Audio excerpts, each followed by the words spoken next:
Vrindavan tour ভ্লগে তোমাদেরকে জানাই অনেক অনেক স্বাগত। এর আগের লং ভিডিওতে আমি শেয়ার করেছিলাম একদিনে বার্সানায় কি কি দর্শন করতে পারবে, আর আজকের ভিডিওতে আমি শেয়ার করব বৃন্দাবনের ভেতরেই কিছু মন্দির রয়েছে সেগুলি সম্পর্কে কিছু তথ্য, যা তোমাদের এতটুকু হলেও হেল্পফুল হতে পারে। তো চলো ভ্লগটা শুরু করি, আশা করছি তোমাদের ভালো লাগবে। আমরা যেহেতু গিয়েছিলাম কার্তিক মাসে, তাই সেই সময় খুব ভিড় হওয়ায় গাড়ি সেদিন পাইনি আমরা দূরে জার্নি করব বলে, তাই কাছাকাছির মধ্যেই আমরা এক্সপ্লোর করছিলাম কিছু মন্দির। আমাদের হোটেলটা ছিল প্রেম মন্দিরের একদম কাছেই, তো সেখান থেকে আমরা টোটো ভাড়া করে চলে যাই রঙ্গনাথ টেম্পলের উদ্দেশ্যে। পার হেড পড়েছিল 20 থেকে 30 এরকমের মধ্যেই পড়েছিল। তো যেহেতু আমরা 5 জন ছিলাম, তাই ব্যাপারটা হয়ে গেছে বার্গেনিং করে। আর হ্যাঁ, অবশ্যই তোমরা কিন্তু বার্গেনিং করবে, কারণ ওরা কিন্তু উল্টোপাল্টা ভাড়া চাইতেই পারে। এখন আমরা এসেছি রঙ্গনাথ টেম্পল, এটার নাম, যেটাকে আমরা বলে থাকি সোনার তাল গাছ। তো দুটো নামেই চেনে। তো এই টেম্পলটাতে আমরা এখন এসেছি। এখন বোধহয় ভোগ লেগেছে, এখন বন্ধ আছে, একটাতে খুলবে। চলো একটু ঘুরে ফিরে দেখি, বাইরেটা তো খোলা আছে, বাইরেটা ঘুরে ফিরে দেখি। মন্দিরটা এতটাই বড় যে পুরোটা কভার করে ঘুরতেই মিনিমাম 1 ঘন্টা সময় লেগেই যাবে। যেহেতু আমাদের হাতে সময় ছিল, তাই আমরা চারিদিকটা আশেপাশটা ঘুরে দেখছিলাম এবং দেখার পরে একটু বসেছিলাম, কারণ হেঁটে আমরা ক্লান্ত হয়ে পড়েছিলাম, তাই একটু বসেই পড়েছিলাম রেস্ট নেওয়ার জন্য। আর যখন মন্দিরটা খুলবে আমরা ভেতরে যাব, তখন অবশ্যই তোমাদের সাথে সেটাও শেয়ার করব। এখন আমরা চলে যাব, পাশেই অবস্থিত রয়েছে লালা বাবা জি কা টেম্পল, সেখানে। महात्मा लाला बाबा का टेम्पल है, और এটাও মন্দিরটা বিশাল বড় এরিয়া নিয়ে, আগেরটাও তাই এটাও তাই। আর এখানকার সব মন্দিরেরই নিয়ম 12টা বেজে গেলে বন্ধ করে দেয়।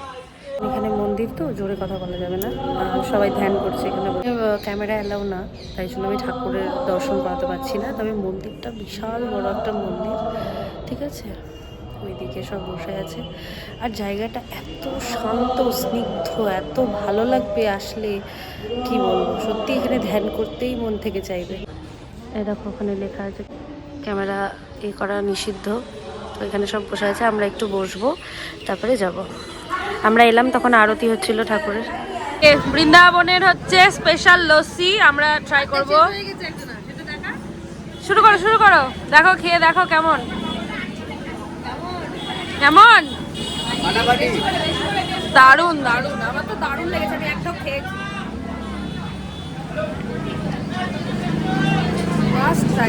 এটা হচ্ছে রঙ্গনাথ টেম্পল, এই যে ভেতরে এন্টার করছি এবার, বা যেটাকে ওই যে বললাম সোনার তাল গাছ, সেটা 12টা থেকে ভোগ লাগে। তো চেষ্টা করবে তার আগে আসার।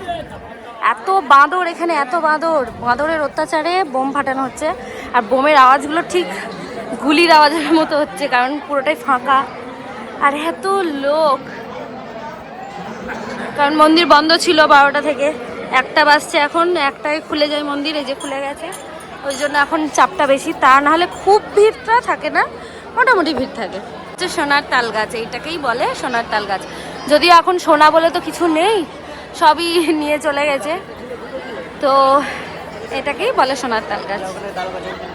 দেখো একবার প্রসাদগুলো দর্শন করো তোমরা, শুধু কি সুন্দরভাবে দিয়েছে এখানে, অন্নকূট দিয়েছে ভগবানকে প্রসাদ। আজকে কি তিথি কি কি আমরা তো অত জানি না, আমরা এসছি, আমরা দেখছি টাইমের আগেই মন্দির বন্ধ হয়ে গেছে, বুঝতে পারিনি ব্যাপারটা, দিয়ে এখন বুঝতে পারছি। আজ প্রসাদ রাখা আছে, একের পর এক মিষ্টান্ন, একের পর এক ভোগ ভগবানের উদ্দেশ্যে লাগানো রয়েছে। এই যে এদিকে হচ্ছে ঠাকুরজি, এইটা পিতলের, বুঝতে পারছো, এইটা মালা পরানো আছে।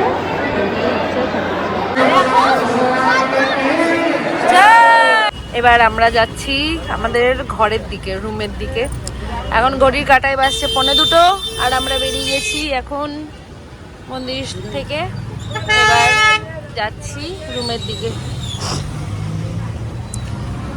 কারণ এখন রুমে গিয়ে খাওয়া দাওয়া করে লাঞ্চ সেরে একটু বসেই বেরিয়ে পড়বো 4টা সাড়ে 4টা নাগাদ। আমরা ঘাটগুলোই যাব, ওখানে যে কেশি ঘাট, বিশ্রাম ঘাট রয়েছে, ওখানে আরতি দেখবো যমুনাজির সামনে। তারপরে আমরা বাঁকে বিহারী দর্শন করার ইচ্ছা আছে, সেটা যদি পারি তো খুব ভালো। তারপরে রাধারমনজি আছে তার পাশেই, সেটা দর্শন করে তারপরে আবার ঘরে চলে আসবো। ভোজবাড়ির মেনু এই যে, খাবার দিয়ে গেছে, আমরা পরপর সাজিয়ে নিয়েছি ব্যাপারটাকে, দিয়ে পরপর বসে পড়েছি। আমরা ভোজবাড়িতে খেতে এসেছি নাকি রে? প্রথমে লবণ দিতে হয়। আচ্ছা কি কি আইটেম আছে এখানে বলে দিচ্ছি। এখানে আছে আলু ভাজা, আমরা শিখিয়েছি এদেরকে আলু ভাজা কি করে ভাজতে হয়। মানে আলু ভাজা এর আগের দিন আমরা অর্ডার দিয়েছিলাম, আলু ভাজাটা এত শক্ত ছিল আমরা খেতেই পারিনি। এখানে রয়েছে ডাল, আলু ভাজা, আর এখানে রয়েছে ভাত। এই প্লেটগুলোতে ভাত, তাহলে বুঝতেই পারছো মেনু হচ্ছে ডাল, ভাত, আলু ভাজা, সব থেকে প্লেন আর শান্তিময় খাবারও। ও হ্যাঁ, আর এই যে পাপড়, ওই যে পাপড়, কি যে শান্তির খাবার। শুধু আমাদেরকে একটা ঘিয়ের কোটো কিনে নিতে হবে, ব্যাস, কিচ্ছু লাগবে না। তো এখন খেয়ে নিই, প্রচণ্ড খিদে পেয়েছে, মানে প্রচণ্ড মানে প্রচণ্ড। খাওয়া দাওয়া সেরে নিই। কেমন লাগছে আজকে আলু ভাজাটা? ভালো হয়েছে? যাক, খেয়ে শান্তি পেয়েছে আজকে। তো তোমাদেরকে দুপুরেই বলেছিলাম যে বিকালবেলায় বেরোবো। তো এখন ঘড়ির কাঁটায় বাজছে 5টা 10, মানে সন্ধে লাগবো 5:30টার দিক করে এদিকে অন্ধকার হয়। তো এখন আমরা বেরোবো, তো চলো। আর এই যে আমি একটা শাড়ি পরেছি, শাড়ি নিয়ে এসেছিলাম, তো এই শাড়িটা পরে নিয়েছি। আর সন্ধ্যের দিকে না এখানে একটু ঠান্ডা ঠান্ডা ভাব হয়। আজকে হচ্ছে 26 তারিখ, 26 অক্টোবর। তো এখানে বেশ মোটামুটি ভালোই ঠান্ডা আছে, রাতের দিকে ঠান্ডা লাগে। তো ওই জন্য আমি একটা ফুল স্লিভ ব্লাউজ পরে নিয়েছি, তো এটার সাথে এই শাড়িটা পরেছি। তো চলো এবার বেরোই।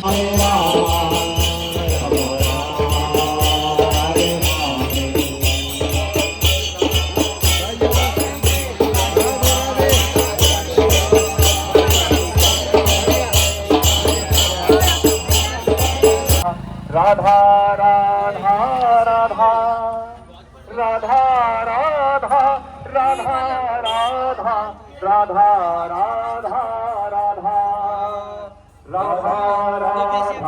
राधा राधा को बहुत ही सुंदर राधा माधव महोत्सव गुरुदेव के संग श्री आनंदम धाम का पूरा परिवार, संत समाज, सभी भक्त वृंदावन के यहाँ पे आएंगे और बहुत ही भव्य आयोजन होगा।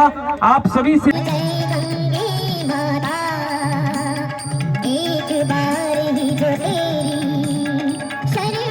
হচ্ছে কেশিঘাট।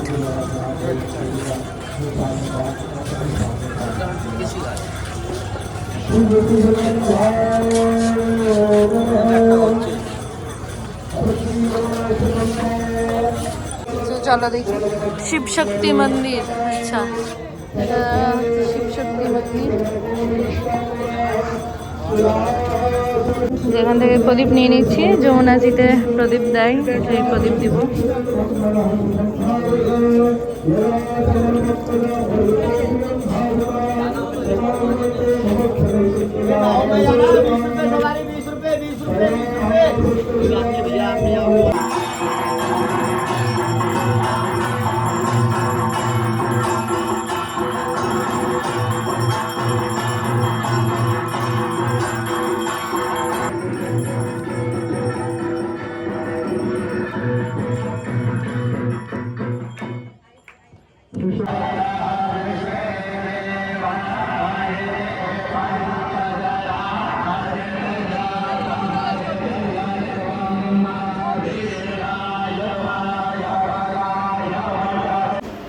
একটু লটকে গেছি, মানে আর পারছে না শরীর, মাথা থেকে পা অবধি এখন ব্যথা করছে, এত ব্যথা করছে, মাথা ব্যথা ঝনঝন করছে ঠান্ডা লাগাতে।